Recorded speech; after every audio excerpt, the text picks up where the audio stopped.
Saludos, soy Jesús Villegas, magistrado, secretario general de la Plataforma Cívica por la Independencia Judicial.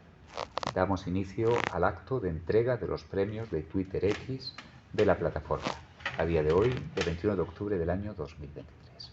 Como sabéis, la plataforma ha organizado un concurso para premiar a los tuiteros más destacados, en dos categorías: defensa de la independencia judicial y divulgación jurídica. Tenemos con nosotros al ganador de la categoría de divulgación jurídica, José María de Pablo, Chema de Pablo. Muchísimas gracias por haber venido. ¿Qué podemos decir en la situación actual en la que nos movemos ahora? Que vivimos en un mundo salvaje. Antes la información y el poder estaban restringidas a unas élites, que eran las que controlaban los periódicos, las que controlaban las empresas de comunicación, dentro de la carrera judicial, las asociaciones. Ahora las redes sociales lo han democratizado. Todos podemos hacer que nuestra voz se oiga. Pero ¿qué precio ha pagado? ¿Qué es la selva? Sencillamente la selva habla cualquier persona, se crean grupos de odiadores profesionales. Las redes sociales, como un símbolo de nuestra sociedad actual, se han convertido en un mundo violento, salvaje, pero también muy interesante. Se acabaron ya los tiempos cómodos en los que para enterarte de algo te llegaba a casa una suscripción de una revista. No, ahora es a tiempo real y está implicado todo el mundo en este proceso de generación de información y de construcción de la opinión pública. Y fijaos, todo el mundo cree saber de medicina, todo el mundo cree saber de derecho, pero no tenemos ni idea. Para opinar sobre materias tan complicadas hay que ser un experto. José María de Pablo ha hecho una cosa interesantísima, que es acercar el derecho a los legos. Fijaos que en las escuelas estudiamos química, estudiamos matemáticas, estudiamos latín, estudiamos geografía, pero no estudiamos derecho. Y sin embargo, el derecho está presente en todas las actividades de la vida cotidiana, desde algo tan sencillo como comprar el periódico hasta comprarse una casa. Don José María consigue que esta materia tan árida se vuelva atractiva. José María ha creado una cátedra virtual mediante la cual está enseñando derecho a los españoles. Y yo creo que eso sencillamente no tiene precio. Habíamos dicho, me recordaba que 110.000 seguidores creo que tiene su cuenta de Twitter. Impresionante, sencillamente. Yo le tengo que agradecer no solamente que haya venido a recoger el premio un sábado, sino también que haya dado su autorización para participar en el concurso, porque eso en sí mismo ya es un timbre de honor y de prestigio para la plataforma. Como todos sabéis, pues la fase final de la votación del concurso de Twitter fue de vértigo. Ahí vimos cómo se intoxica, se manipula y se miente. Y en esos momentos en los que todo el mundo pierde la cabeza, es cuando hay que mantenerse sereno y con los pies en el suelo. Y ahí estamos los juristas, jueces, abogados, fiscales, catedráticos. Tenemos que iluminar este mundo salvaje de caos antijurídico con la razón de la ley en sentido amplio, como la justicia. Poco más voy a decir, le voy a dar ya la palabra a don José María. Solamente quiero terminar con una alusión a la Plataforma Cívica por la Independencia Judicial. Vivimos ahora tiempos muy duros. Determinados sectores del poder político han perdido la vergüenza. Antes por lo menos se guardaban las formas. Ahora el asalto a la justicia se hace por todos los frentes y a cara descubierta. De verdad que jamás pensamos que la desvergüenza pudiera alcanzar semejantes niveles. Por lo menos no hay hipocresía. Eso hay que agradecerlo. Aquí es en este momento cuando los ciudadanos de bien tenemos que intervenir en defensa de la justicia. Porque sin justicia no hay libertad. Sin justicia no hay democracia. Sin justicia ni siquiera hay Estado. Ya no digo Estado de Derecho, sino que un Estado en el cual no haya justicia no se puede llamar Estado. Y precisamente para esa dignificación de la justicia, para esa defensa de los valores que dan dignidad a nuestra sociedad, está don José María. Cuando usted quiera, por favor.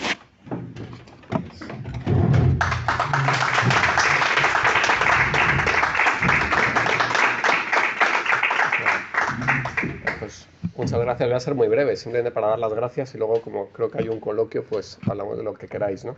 De dar las gracias por el premio. Había dos categorías, es una pena que no haya venido la ganadora de la otra categoría, que creo que es la importante, que es la de la defensa del Poder Judicial, porque es verdad que vivimos unos tiempos en los que está en riesgo la independencia del Poder Judicial, el prestigio del Poder Judicial, y creo que ahí los juristas pues tenemos que poner cada uno nuestro granito de arena para defenderlo, que es lo que hace esta plataforma. Por eso, además de agradecer el premio, quiero agradecer la existencia de la plataforma y la labor que hace en defensa de la independencia del Poder Judicial. Estamos en una época en la que esto está en riesgo y bueno, pues vemos cómo está tomado el Poder Judicial por el Legislativo y el Ejecutivo. Seguimos sin hacer caso a las indicaciones de Europa para que 12 miembros del Consejo del Poder Judicial sean elegidos por los jueces, siguen siendo elegidos por los políticos y bueno, yo creo que ahí tenemos que seguir intentándolo y defendiéndolo, ¿no? Yo pongo ahí mi granito de arena con la divulgación jurídica, haciendo lo que puedo en Twitter. Yo creo que las redes sociales, es verdad que son una selva, como decías, pero bien utilizadas son muy útiles. Yo creo que si uno elige bien a quien sigue, hay una pestañita de seguidos y otra de, ¿no? En una interviene el algoritmo y en otra no. Si uno se queda en las pestañas en la que no interviene el algoritmo y sigue a tuiteros interesantes, yo creo que se puede aprender mucho y se puede salir de la selva. Y utilizado también el botón de bloquear, que es muy interesante, o el de silenciar, ¿no? Pero bueno, sí que os animo a utilizar las redes sociales y que cada uno aporte lo que pueda. Y nada, muchas gracias y pasamos al coloquio. José María, premio, una placa por si quieres colocarla y un certificado por si te sirve para tu currículum. En cualquier caso, la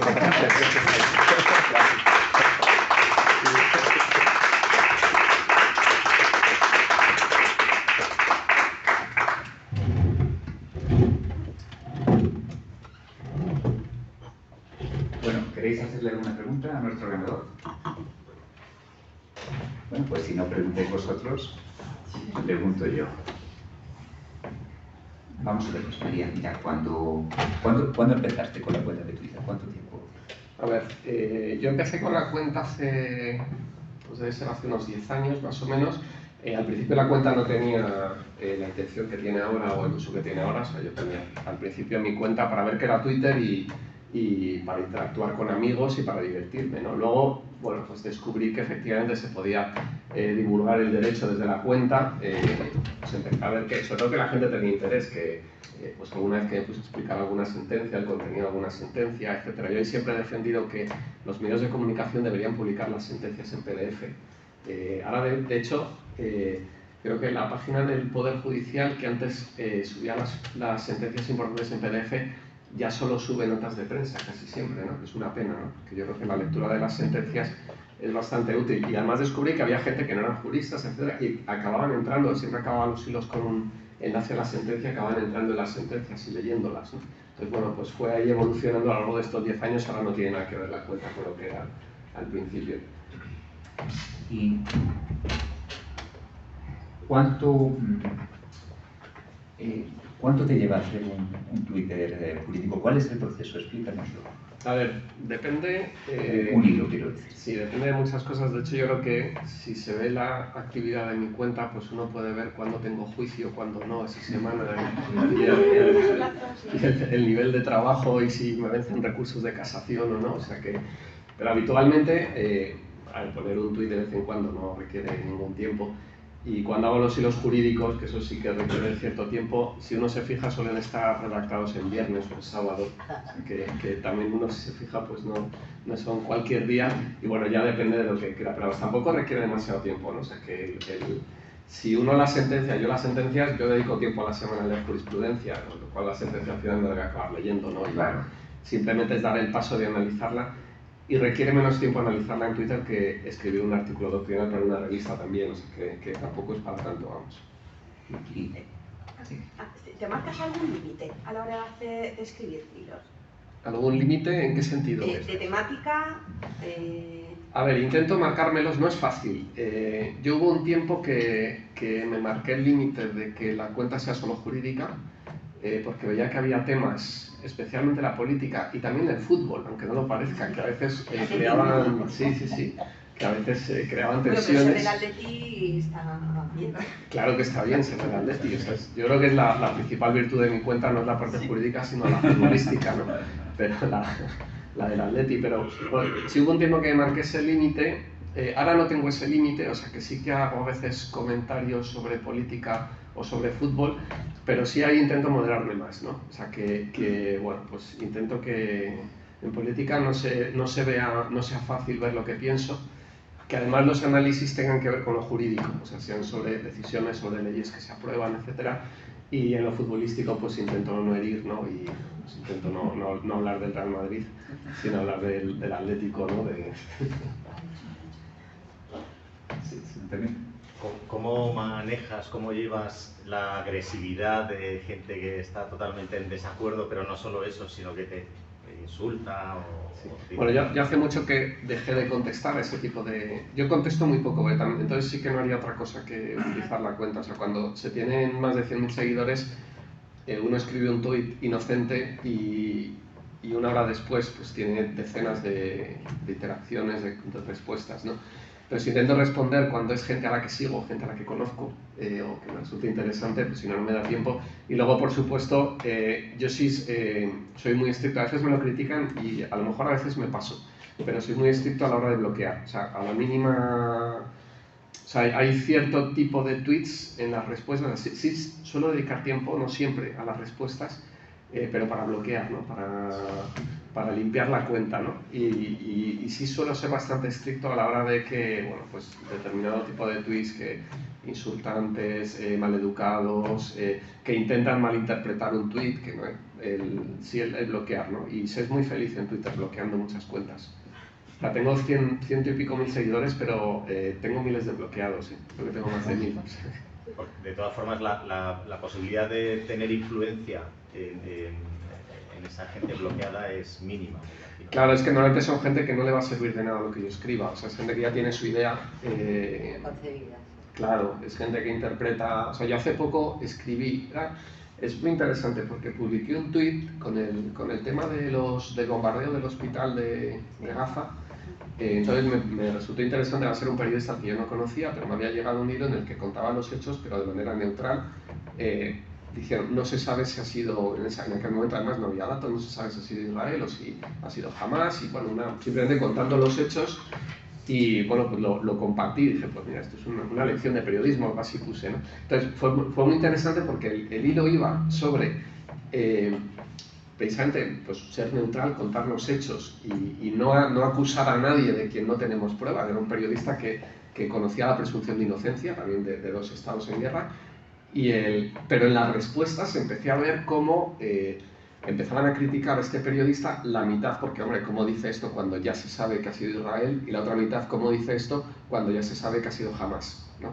Entonces, claro, hay mucha gente que ya tiene su prejuicio y que nunca se va a salir de su sesgo, de su prejuicio, ¿no? Entonces, bueno, creo que bloquear a ese público no pasa nada, siempre van a pensar que ha sido Israel, no ha sido Hamas, ¿no? Llevado a lo jurídico es exactamente lo mismo, o sea que ahí no me preocupa el bloqueo, no creo que pierda capacidad de influencia, ¿no? Por bloquear a ese perfil. Si a veces me llegan mensajes de mi amigo que tiene esta cuenta me ha pedido que a ver si le puedes desbloquear, que es verdad que ese día se pasó un poco y bueno, entonces reviso qué escribió y a veces desbloqueo y a veces no, dependiendo. Una pregunta, porque a veces que claro, porque muchas veces los que estamos en Twitter y tal, yo a veces, por un lado, veo que muchas veces pues entre nosotros nos retuiteamos, nos damos me gusta sucesivamente y tal, y luego cuando escribes algo te das cuenta que los que a veces te retuitean son siempre exactamente los mismos. Yo aquí hay un letrado de la Administración de Justicia que siempre me retuitea y que no nos conocemos personalmente, digo. Y entonces, pero luego sin embargo, por ejemplo, a veces hablo con gente que no está en Twitter y veo que es un mundo que es totalmente desconocido. O sea, yo digo, a lo mejor digo Chema de Palo y dice, ¿quién es? O sea, porque desconoce. Entonces, ¿tú cómo ves el eco que sí realmente de alguien que puedes decir 100.000 seguidores, que ya están? ¿Ves si realmente tiene eco, que realmente es una cosa que cunde, que compensa lo que escribes y tal? O... A ver, yo creo que eco sí tiene. A mí ya me ha pasado más de una vez terminar un juicio y entonces se acerca el fiscal y tal, letrado, le sigo en Twitter, muy bien, tal. Y juez o el magistrado nunca me ha ocurrido, pero no se atreven, ¿no? A manifestar esa cercanía después de un juicio, ¿no? Pero con fiscales sí me ha ocurrido a veces, ¿no? Con compañeros que, o sea, que sí que tiene eco. Yo, de todas maneras, lo que decías, es verdad que las redes sociales tienen un problema que son las cámaras de eco. Es decir, sigo a los que piensan como yo y tienen bueno, los intereses, pues sí, uno puede a lo mejor seguir a los que tienen intereses parecidos, pero si uno sigue solo a los que piensan como uno es un problema, ¿no? Porque uno se va retroalimentando sus sesgos y yo sí recomiendo, igual que decía antes, seguir cuentas interesantes, ¿no? Ir a la pestaña de seguidos, no a la de para ti, que es la del algoritmo, pero sí que en esos seguidos haya gente que piense distinto de nosotros, ¿no? Y entonces el que es de derechas, seguir a juristas de izquierdas, y el que es de izquierdas a juristas de derechas, y bueno, yo creo que eso enriquece mucho. Yo he cambiado de opinión en muchas cosas porque he leído a alguien interesante que piensa distinto y que me ha convencido, que por lo menos me ha hecho poner en duda el sesgo que yo también tenía, porque todos tenemos sesgos, yo el primero, ¿no? Entonces yo creo que es muy interesante también seguir y escuchar a gente que piensa distinto de nosotros. ¿Tienes algún seguidor que te haya sorprendido? ¿Seguidor? Sí. Que me haya sorprendido. ¿Por qué me sigue? ¿O alguien que te haya... Ah, bueno, sí, o sea, a ver, sí es verdad que yo bueno, hice un estudio a un momento de la cuenta, viendo también por los retuiteos, etcétera, y entonces sí que he visto que además de muchos seguidores, tiene cierta calidad los seguidores de la cuenta, ¿no? Entonces, por ejemplo, yo creo que en el arco parlamentario tengo seguidores, tengo diputados de todos los partidos nacionales, me siguen diputados ¿sabes? De Sumar, PSOE, Ciudadanos, PP, Vox, de todos, pues tenía siempre diputados que me seguían, ¿no? Entonces, bueno, me siguen algunos ministros, me siguen... o sea, es verdad que sí, ¿no? Y bueno, luego descubres, pues... gente, a lo mejor juristas a los que admiras, ¿no? Porque pues, has escrito artículos de un jurista o piensas que es un muy buen abogado, muy buen juez, y luego ves que te sigue y que te retuitea y que comenta tus tweets, y hombre, que eso sí a veces es sorprendente, ¿no? Que ¿no? La gente a la que admiras, ¿no? Pues muestra justo lo contrario, ¿no? Bueno, pues entonces, si te parece, voy a entrar en una materia un poquito más delicada. A ver. Que esto ha sido prácticamente El fútbol. una introducción, casi. ¿Cómo ves la situación de la justicia en nuestro país? Nosotros decimos que está amenazada por la política. Es un tópico, es verdad.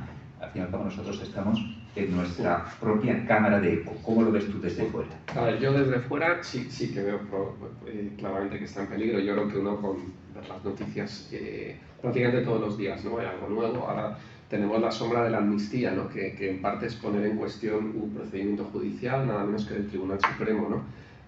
Con lo que significa, que no es lo mismo que un indulto, ¿no? O sea, lo que significa prácticamente una amnistía es tachar de injusto el procedimiento judicial, digamos, ¿no? Es discutir que haya un Estado de Derecho. Eso efectivamente ocurre cuando pues, se aprueba una ley y luego se echa la culpa de los efectos a los jueces que la aplican, ¿no? Que la aplican correctamente, y además cuando ni siquiera se estudian todas las sentencias, porque pues, en la ley que reformaba los delitos contra la libertad sexual, pues había sentencias que rebajaban penas y sentencias que no las rebajaban. O sea, que yo creo que con un análisis más que se podría explicar, ¿no? Y, pues, creo que sí que estoy a favor de la rebaja de penas en general en todos los delitos, porque ahora tenemos un código penal desorbitado en cuanto a las penas.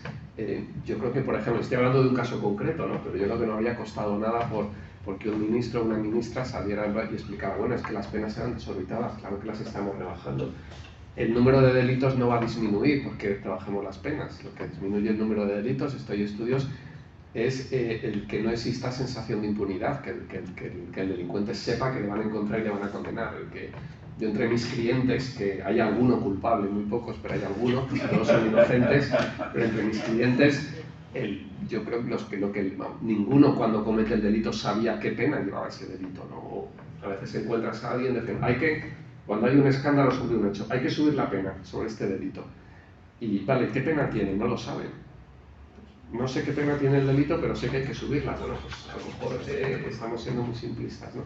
Bueno, estos son ejemplos, ¿no? Pero claro que está en peligro la independencia del Poder Judicial. Yo creo que también otro problema y aquí como me escuchan veces así también ataco un poco, ¿no? A mí una cosa que me preocupa, y a veces lo digo porque a veces también soy crítico, no solo defiendo el Poder Judicial, sino critico cosas. Yo creo que ahora mismo sí tenemos yo por lo menos lo veo en los procedimientos que llevo y con compañeros con los que hablo, sí tenemos un problema ahora de excesivo miedo a la impunidad por encima de respeto a la presunción de inocencia. O sea, a veces da la impresión, yo lo noto en algunas sentencias, en alguna manera de valorar la prueba, de que quizás hay más miedo a absolver a un inocente que a condenar a un culpable, ¿no? Y a veces hay situaciones, yo por ejemplo, ayer estábamos estudiando un asunto en el despacho y pues, estaba con una becaria que tengo ahora haciendo prácticas y me había preparado el escrito de acusación, estábamos y yo le decía, bueno, yo aquí no acabo de verlo, o sea, digo, yo le decía, este es el típico asunto en el que si yo fuera el juez sabría que es culpable, porque se ve que es culpable, pero le absolvería porque yo creo que la prueba de cargo, o sea, es suficiente para que yo tenga la convicción personal de que es culpable, pero yo creo que hay duda razonable, ¿no? Y que es razonable dudar en este caso, ¿no? Bueno, yo creo que se duda poco a veces, o se manifiesta poco esa duda en las sentencias, y bueno, es una preocupación que transmito, ¿no? Un ejemplo, por ejemplo, es en los delitos sexuales, donde, pues obviamente vale como prueba de cargo, y esto lo defiende la jurisprudencia del Tribunal Supremo, la declaración de la víctima, como es lógico, porque son delitos que se cometen en la intimidad y si no quedarían impunes, pero el Tribunal Supremo marca tres requisitos o tres criterios, como se quiera llamar, para decidir si esa declaración de la víctima es suficiente para ser prueba de cargo o no. Antes, cuando no se cumplía uno de estos criterios, se absolvía, porque había duda razonable. Ahora yo he visto en muchas ocasiones que se condena y que lo que hace la sentencia es explicar por qué no se cumple ese requisito. Es decir, reconoce, bueno, es verdad, no hay persistencia en la incriminación, hay 4 versiones distintas. Bueno, pero es que se le ha podido olvidar, se ha podido equivocar. Bueno, se ha podido equivocar, o a lo mejor es que no ocurrieron los hechos, ¿no? Entonces, yo creo que ahí, bueno, o sea, ya no tengo un recurso de casación en el Supremo de un cliente inocente condenado a 8 años y medio de cárcel en un delito de estos, en los que la acusación es una venganza de una persona, en el que no solo no se cumple ninguno de estos requisitos, sino que yo creo que he podido demostrar la incompatibilidad, en concreto que el cliente estaba en otro lugar distinto en el momento en que ocurren supuestamente los hechos, ¿no? Bueno, ha sido condenado por una audiencia provincial, desestimado el recurso de apelación por un Tribunal Superior de Justicia.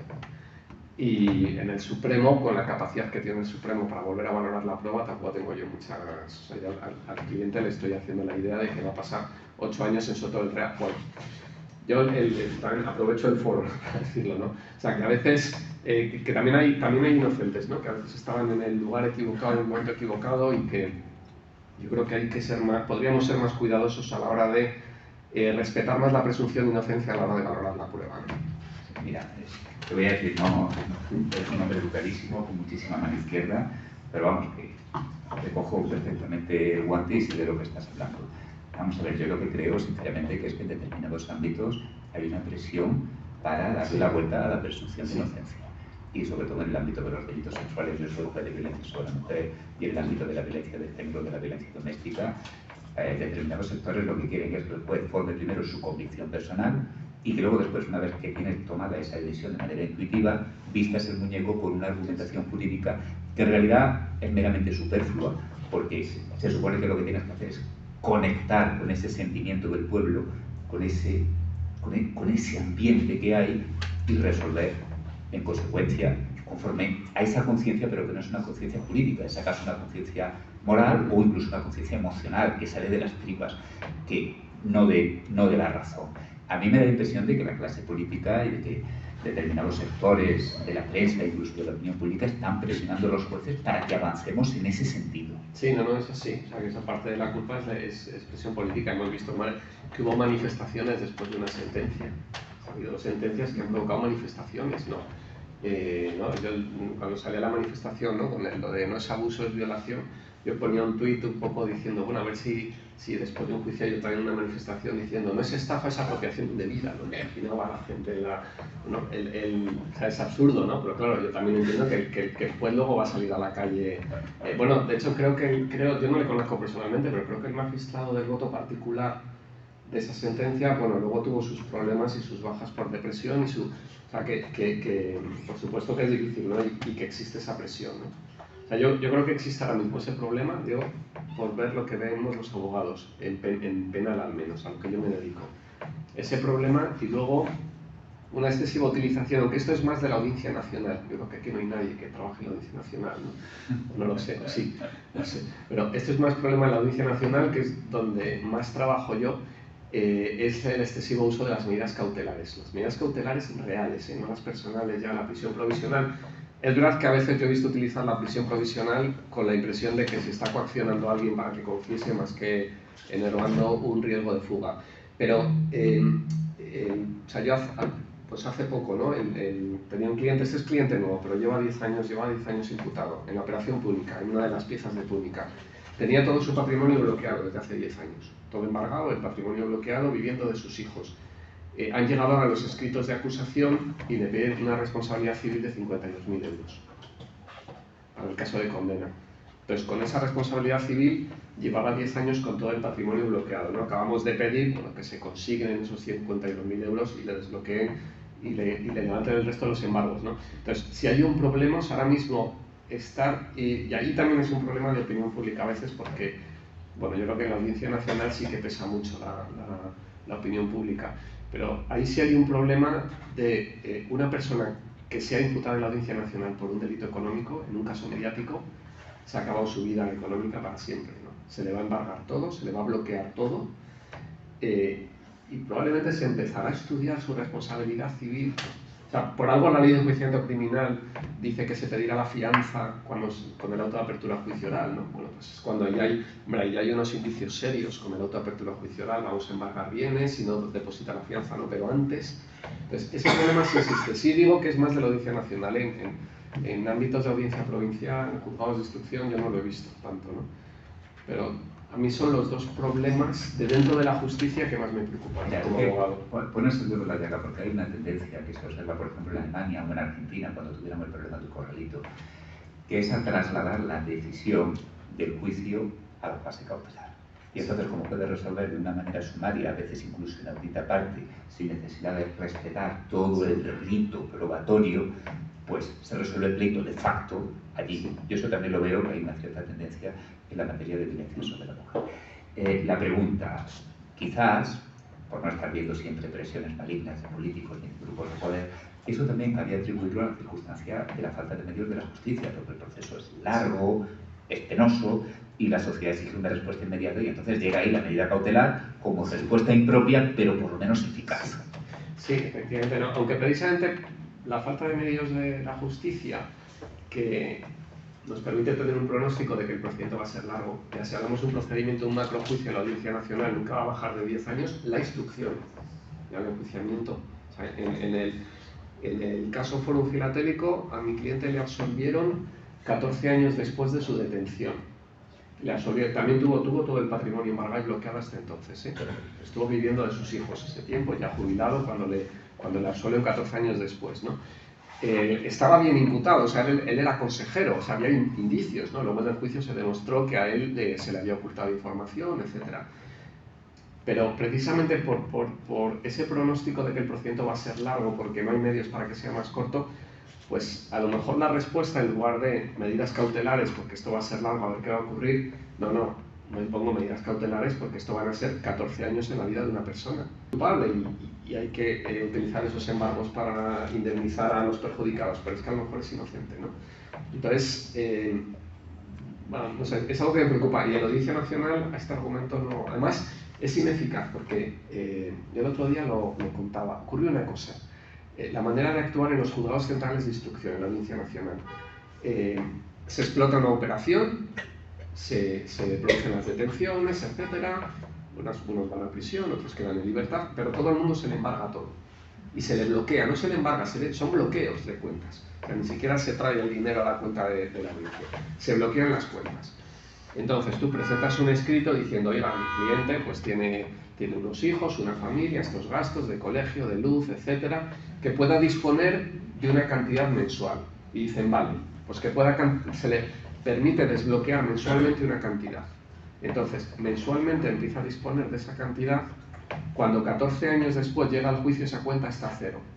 O sea que al final ese bloqueo, o sea, no solo estás acabando con la vida económica de una persona, le estás impidiendo hacer con su patrimonio lo que él quiere, invertirlo, comprarse algo, etcétera, sino que además, como va a durar tanto y le vas a dejar sacar un poquito cada mes para pagar recibos, etcétera, es totalmente ineficaz porque esa cuenta bloqueada está a cero siempre antes del juicio, ¿no? O sea, que sea una persona con una capacidad económica muy alta, ¿no? Que le permita durante muchos años estar disponiendo. Claro, obviamente esta persona no va a ingresar dinero en una cuenta que tiene bloqueada. Esa cuenta se ve. O sea, que encima es ineficaz. O sea, yo creo que es una manera automática de actuar que está instalada, en concreto ya digo que es en la Audiencia Nacional, yo esto no lo he visto fuera de la Audiencia Nacional, pero que es un problema porque los imputados de la Audiencia Nacional, uno va a las estadísticas y más del 50% en delitos económicos acaban sobreseídos o absueltos, más del 50%, con lo cual ahí se está cometiendo una injusticia. En realidad lo que estás diciendo no es nada nuevo. En la época de la Inquisición lo que tenían los reos no era la hoguera de Jesús, eran casos relativamente residuales, sino las primeras medidas de las cuales les incautaba el desembarcamiento de los bienes, que eran absolutamente terribles y además que se utilizaban para sufragar los gastos del proceso. Con lo cual, al final, en vez de declarar inocente, te habían arruinado la vida. Bien, volviendo al tema de la politización, si me permites, precisamente porque somos una plataforma en contra de la politización de la justicia, hay una cosa que yo, una idea que tengo, una cosa que me ronda la cabeza, y es que yo entiendo que el empecinamiento de los políticos actuales en mantener ese sistema de politización del gobierno, del Consejo General del Poder Judicial, del gobierno de la Judicatura, tiene sus días contados porque la presión de Europa tarde o temprano va a ser que terminen cediendo. Yo creo que sencillamente están intentando aguantar lo que pueden y es aquí donde entra la pregunta. Ya sabes que hay una polémica muy grande sobre si primero se tiene que reformar la ley o se tiene que renovar el Consejo. Nosotros siempre hemos defendido en la plataforma que precisamente el apremio por renovar el Consejo cuanto antes no obedece nada más que a la necesidad de colocar a tus amigos antes de que venga la reforma de la ley, que saben que tarde o temprano va a llegar. Pero bueno, esto en redes sociales llega a unos extremos de enfrentamiento increíbles. ¿Renovar o reformar? ¿Cómo lo ves tú? Yo soy partidario de primero reformar la ley. O sea, yo creo que si decimos que el sistema es malo, y digo, bueno, pues voy a cambiar el sistema, pero antes lo voy a seguir utilizando, pues si es malo vamos a cambiarlo cuanto antes, y lo antes posible. O sea, que obviamente, además es que es la mejor manera de desatascarlo y de renovarlo, porque en el momento en que reformas la ley, por lo menos los 12 vocales jueces ya están renovados. Van a renovar inmediatamente, ¿no? Luego hay otra cuestión, y es que tampoco se está haciendo, o sea, que hay una ficción, porque se está achacando a la falta de acuerdo entre los partidos políticos el bloqueo de la renovación del Consejo, cuando quien según la ley tiene que poner en marcha el procedimiento, que es presidente del Congreso, presidente del Senado, no lo han puesto en marcha. Es más, ha habido cambios de presidentes, tampoco lo han puesto en marcha. En el Senado hay otro partido con mayoría absoluta, tampoco lo ha puesto en marcha. O sea, yo dudo o sea, aquí todo el mundo, si vamos viendo legislatura tras legislatura, todo el mundo está a favor de reformar la ley hasta que llega al gobierno. Y cada vez que hay un cambio de gobierno, cambian los papeles. Yo estoy convencido de que si ahora tuviéramos un gobierno del PP, sería el PSOE el que estuviera a favor de reformar la ley, de devolver la independencia al Poder Judicial, y el PP el diría, no, vamos a renovarlo, vamos a actuar con la ley tal y como está. A lo mejor soy muy mal pensado, ¿no? Pero es por lo que ha venido ocurriendo, es por acordarme, como hablábamos antes de Simeone y de Manzano, es recordando el pasado, uno es más fácil tomar decisiones, ¿no? Para el futuro y entender lo que está ocurriendo.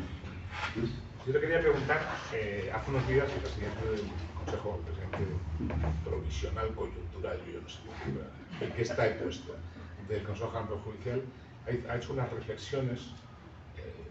Yo creo que en cuanto al diagnóstico del problema ha dado en el quid de la cuestión, otra cosa son las soluciones. En que el problema del nombramiento de los vocales judiciales en realidad está íntimamente ligado al nombramiento que los vocales del Consejo hacen de los altos cargos discrecionales, magistrado del Tribunal Supremo. Ese es el origen del problema. Si no, a los políticos les daría igual cuál fuera el sistema. Y él proponía, de una forma no muy elaborada, pero es verdad que lo lleva manteniendo hace tiempo, cuando ya lo escribió en un artículo hace tiempo, él proponía desapoderar al Consejo de los nombramientos discrecionales. Había dos grupos. En cuanto a presidentes de tribunales de justicia y estos cargos que tienen un componente más orgánico que jurisdiccional, pues proponía algo que yo estoy absolutamente de acuerdo, que es dejar que los compañeros elijan a quienes les representan, ¿no? Y respecto de los nombramientos en los que recaen sobre aquellos que tienen funciones jurisdiccionales, las más altas funciones jurisdiccionales, los magistrados del Tribunal Supremo, etcétera, pues proponía desapoderar al Consejo de esa competencia y que, aunque el nombramiento se haga respecto de jueces, que no fueran solo los jueces, al menos, los que los eligieran. Es decir, que hubiera una especie de baremación de su currículum y por un órgano externo al Consejo y que tomara la decisión, ¿no? Yo creo que, bueno, vamos a preguntarte qué te parece esto. Bueno, pero entonces ese órgano externo al Consejo habría que asegurarnos de que fuera independiente. O sea, que aquí el problema muchas veces es de la independencia, ¿no? Es, como cuando se habla, reformar la ley de enjuiciamiento criminal para que los fiscales se hagan cargo de la instrucción. Digo, vale, muy bien, si garantizamos la independencia, porque yo el juez de instrucción que tengo enfrente sé que es independiente, pero claro, el fiscal tiene unos superiores, ¿no? Entonces, pues aquí ocurre lo mismo, ¿no? Hombre, a mí el sistema, o sea, un sistema u otro, en realidad, o sea, 12 vocales elegidos por los jueces u 11, pues me da igual, 12 que 11, o sea, Europa dice que por lo menos la mitad, 10, ¿no? La ley orgánica del Poder Judicial parece apuntar a que sean 12, ¿no? La Constitución. Pero, bueno, pues el sistema concreto, entonces que sea todo el Consejo, obviamente si el Consejo General del Poder Judicial deja de nombrar magistrados en el Supremo, en el Constitucional, etcétera, los partidos políticos ya dejan de saber que existe el Consejo. ¿No? Es que ya les preguntarías qué es el Consejo y ni lo sabrían, ¿no? Obviamente. Pero entonces querrían controlar el otro órgano. Entonces, a mí me da igual que uno se elija o cómo se haga, y además, como no pertenezco a la carrera judicial, nunca voy a optar al Supremo ni no tengo ese interés, ¿no? A mí lo que me interesa es que se haga de una manera independiente, que no haya un político metiendo mano. Precisamente la plataforma tiene una propuesta sobre ese tema para objetivar los nombramientos y que al menos un 75% obedezca a un baremo evaluable de una manera objetiva. Pero fíjate, en la plataforma, en la propuesta que habíamos hecho, también tenemos una cláusula, a ver qué te parece, que es una cláusula de incompatibilidad, una cláusula de abstención, si la preferimos llamar así, que es que cuando hubiera un candidato que tuviese que ser elegido por el Consejo, si ese candidato pertenecía a la misma asociación que alguno de sus vocales, ese vocal se tendría que abstener. ¿Tú eso cómo lo ves? Sí, me parecería bien. Sí, sería una manera de... Claro, aquí tenemos el otro problema, ¿no? Que es el de las asociaciones, que a veces son reproducción de partidos políticos, ¿no? Entonces, bueno, pues quizás ahí... Esto ya, a ver, también es más política dentro de las asociaciones judiciales, etcétera, a la que soy ajeno, o sea, que no estoy ahí metido. Yo soy abogado y entonces, bueno, tampoco quiero yo opinar de lo que no entiendo, ¿no? De lo que no conozco, ¿no?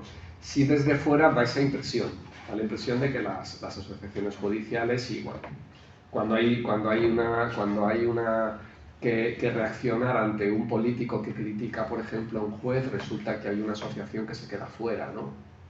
No porque el político que critica era de los suyos, etc. Entonces, si desde fuera se ve a las asociaciones judiciales a veces como reproducción de esos partidos políticos en la propia asociación judicial, en la carrera judicial, ¿no? Entonces, bueno, todo lo que sea también garantizar la independencia, ¿no? Que los que no pertenecen a asociaciones judiciales puedan también progresar y puedan también llegar a esos cargos sin necesidad del apoyo de una asociación judicial, que no quieren pertenecer a ninguna, ¿no?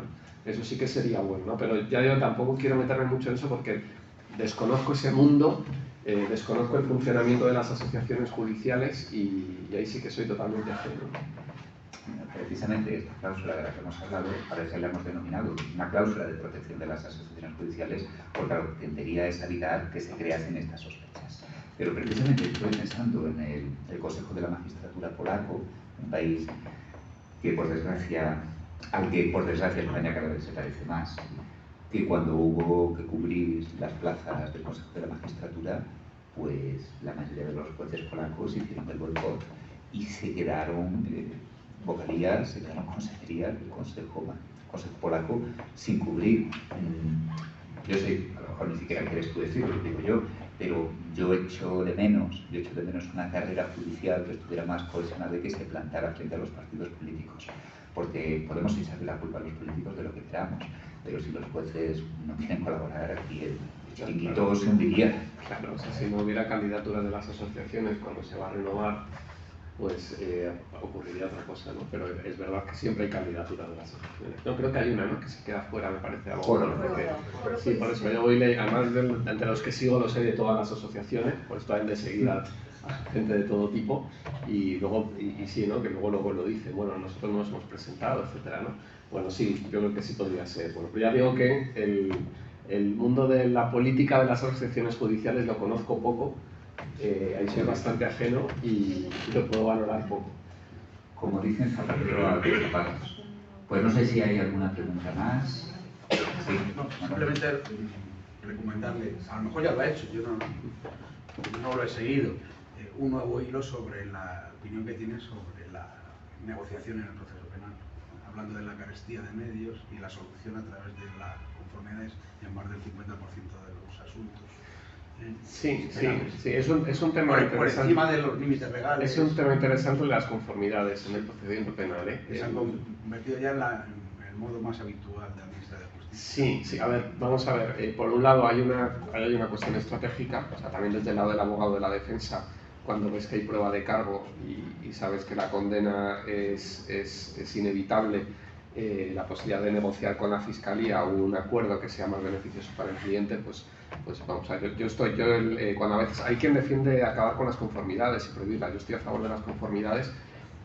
También es verdad que a veces nos saltamos la ley, y ahí todos, porque a veces llegamos a conformidades encubiertas, en penas que están por encima del límite, pero has llegado a un acuerdo con la fiscalía que modifica las conclusiones a cambio de que el cliente reconozca los hechos y se le aplique un atenuante de confesión que no está en la ley, porque la confesión tiene que ser antes de conocer que el procedimiento se dirige contra uno, ¿no? Pero bueno, confiesas entonces, bueno, pues una confesión tardía, ¿no?, como analógica, etcétera, ¿no? Entonces, o sea, que a veces sí es verdad que, bueno, que es un melón ahí que hay. Entonces, a ver, quizás sería más fácil permitir las conformidades para cualquier delito.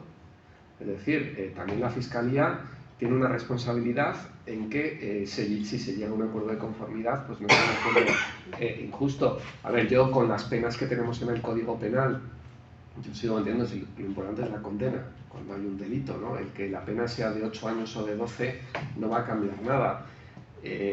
Yo también tengo mi propia teoría, que a lo mejor hay que replantearse la pena de prisión para muchos delitos, ¿no? O sea, que en épocas de la historia se acabó con la pena de muerte, por ejemplo, se acabó con la cadena perpetua, ¿no?, porque se iba avanzando en la ciencia jurídica y en la ciencia penal, y a lo mejor llega el momento de decir, bueno, y los que cometen determinado tipo de delito, que no es un delito violento y que además tampoco hay un riesgo de que vuelvan a cometer ese delito, etcétera, no se puede solucionar con una multa, con la responsabilidad civil y trabajos en beneficio de la comunidad, por ejemplo, en delitos económicos, por ejemplo. O sea, uno pasa por el módulo de respeto de Soto del Real, el perfil de cliente que hay en el módulo de respeto de Soto del Real, pues el 90% yo creo que no pintan nada en una cárcel. Y que lo que han hecho, pues si reparan el daño y pagan una multa y a lo mejor pues se les inhabilita para la política o para la profesión que tenían cuando cometen, no sé, ¿no? O sea, entonces yo por eso sí soy favorable a las conformidades y soy favorable a estas cosas, pero a lo mejor lo que tendríamos que hacer es, en lugar de saltarnos la ley, que la ley lo permita, ¿no? Y que no haya que hacer a veces estas jugadas de conformidades por debajo de la mesa en la que el fiscal y el abogado sabemos que hemos llegado a un acuerdo, el juez se da cuenta en cuanto empieza el juicio porque ve lo que está pasando, incluso muchas veces se le ha dicho, incluso muchas veces se ha negociado delante de él, que es una cosa que yo intento no hacer, y intento cuando creo una conformidad hablar con el fiscal días, semanas o meses antes, ¿no? Pero hay veces que acabas negociando y está el juez escuchando la negociación y bueno, no sé, yo creo que le estás contaminando, ¿no? Lo estás diciendo, no sé, ¿no? A veces el juez interviene, y a veces el juez, a mí me pasó una vez en una conformidad que la fiscal no quería rebajar una pena, y yo creo que lo que estaba pidiendo yo creo que era razonable, y entonces no había manera, y entonces la magistrada intervino y me dijo: letrado, no se preocupe, tiene usted toda la razón, vamos a pasar el juicio y yo a su cliente le voy a poner la pena que usted está proponiendo aquí en la... Y entonces pasamos el juicio, todo esto claro, sin grabar el vídeo, lógico, ¿no? Pero pasamos el juicio y efectivamente la sentencia era el acuerdo que yo estaba tratando de llegar, y que la fiscal decía: bueno, es que sin autorización de mi superior, y bueno, yo he visto sin autorización estas conformidades, bueno, o sea, yo estoy a favor de las conformidades, pero es verdad que se hacen mal y que hay a veces parece un mercado, ¿no? El pasillo de los juzgados. Entonces yo creo que se podrían hacer mucho mejor. Bueno, si empezamos a sacar los trapos Sí. creo Nos que va a salir suciedad de aquí. Sí. Yo, don José María, totalmente de acuerdo, pero si avanzamos por el tema de la conformidad podemos acabar como los Estados Unidos, en el cual la justicia está privatizada. Sí, y a mí me produce mucho escándalo que el fiscal tenga un escrito de acusación que le presenta al abogado para negociar, y si el abogado no se conforma, luego después del escrito de acusación es distinto con una pena mayor. Entonces yo entiendo que lo justo es independiente de que el abogado esté dispuesto o no a negociar. O que ya el escrito de acusación se hace pensando en la conformidad. Entonces hay algunos delitos, pertenencia a organización criminal, por ejemplo, ¿no? O blanqueo de capitales, y después, sí, claramente no será, porque está en el escrito de acusación para ofrecer la retirada de la organización criminal y del blanqueo, ¿no? Estos son los dos, se utiliza mucho como... Pues yo, si me disculpáis, como tenemos la comida encima, podríamos estar hablando toda la tarde, pero bueno, como se va a venir don José María a comer con nosotros, podemos continuar las tertulias. Tengo también que agradecer su participación en el concurso a Lili Grox, a Teresa Puchol, que no ha podido venir, pero que bueno, tenemos aquí también su placa y su diploma, que se las hacemos llegar cuando podamos. ¿Y qué os voy a decir? Evidentemente hay nubarrones, hay sombras que se cierran sobre la justicia, pero también hay focos de luz que nos iluminan y que nos dan esperanza. Uno de ellos es don José María Chema de Pablo, nuestro tuitero ganador. Muchísimas gracias.